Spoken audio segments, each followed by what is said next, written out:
नमस्कार साथियों, हम हैं आज GK.information में और मेरे साथ है भास्कर वाजपेयी। हाय।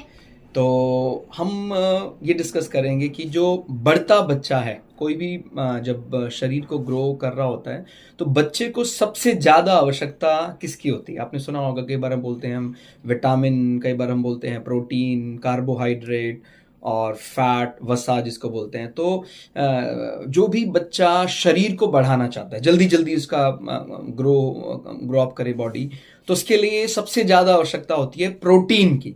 और प्रोटीन के हिसाब से अलग अलग सोर्सेज कहे जाते हैं। कोई ये कहता है ये खा लो, कोई ये खा लीजिए, कोई अंडे की बात करता है, कोई दालों की बात करता है, कोई अलग अलग प्रकार फिश की बात करता है। तो क्या भास्कर आपको पता है कि सबसे ज्यादा प्रोटीन किस में होता है? थोड़ा रफ सा आइडिया दीजिए। सोयाबीन की दाल में। गुड। तो भास्कर हमें जैसे सुनता रहता है, आपस में डिस्कस करते हैं हम लोग, तो सही है। हमें ऐसा लग सकता है कि हमें बढ़ते बच्चे के लिए शायद क्या फैट सोर्स ज्यादा देना चाहिए, क्या माने ऑयल पार्ट देना चाहिए। आप जानते हैं ऑयल पार्ट में फैट बहुत ज़्यादा होता है। और वो किस लिए चाहिए होता है कि हम जो लॉन्ग टर्म एनर्जी हमें चाहिए, लंबे समय तक बॉडी रिटेन करके रख सकती है उसको, वो है फैट एनर्जी। और दुर्भाग्य से आज कई बड़े अटैक का कारण फैट एनर्जी बन गया है, क्योंकि हम तुरंत बार बार व्रत हम रखते नहीं हैं, ज़्यादा भूखे रहते नहीं हैं, जल्दी जल्दी खाते रहते हैं।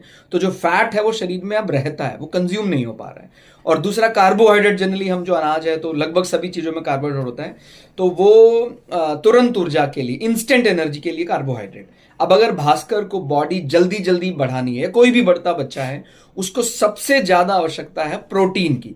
तो आपको ध्यान रखना है कि यदि प्रोटीन भास्कर जैसे बच्चों को बराबर मिलेगा तो जल्दी जल्दी शरीर बढ़ेगा। और ये भी एक भ्रम है कि शायद प्रोटीन सबसे ज़्यादा अंडे में है, या कोई नॉन वेजिटेरियन अलग अल्टरनेट चीज़ें हैं, या बहुत महंगे महंगे उसके प्रोटीन के अल्टरनेट सोर्सेज आते हैं उनमें। ध्यान रखना, सबसे ज्यादा प्रोटीन होता है सोयाबीन की दाल में। वैसे दाल नॉर्मली प्रोटीन के लिए ही खाई जाती है, बट सबसे ज्यादा best source for protein is soybean. Soybean अगर आप 1 किलो खा रहे हैं तो उसमें 400 ग्राम शुद्ध प्रोटीन ही है। तो जो बढ़ता बच्चा है, आप उसको अगर थोड़ा भी प्रोटीन के लिए कार्बोहाइड्रेट के साथ साथ दालें भी दे रहे हैं, माने कार्बोहाइड्रेट तो हमारे अनाज में होता ही है, अगर आप दालें भी दे रहे हैं, खासकर सोयाबीन की दाल, तो बच्चों का जो बॉडी बिल्डअप का जो संभावना अगर घट रही है तो वो मैनेज हो जाएगी। धन्यवाद।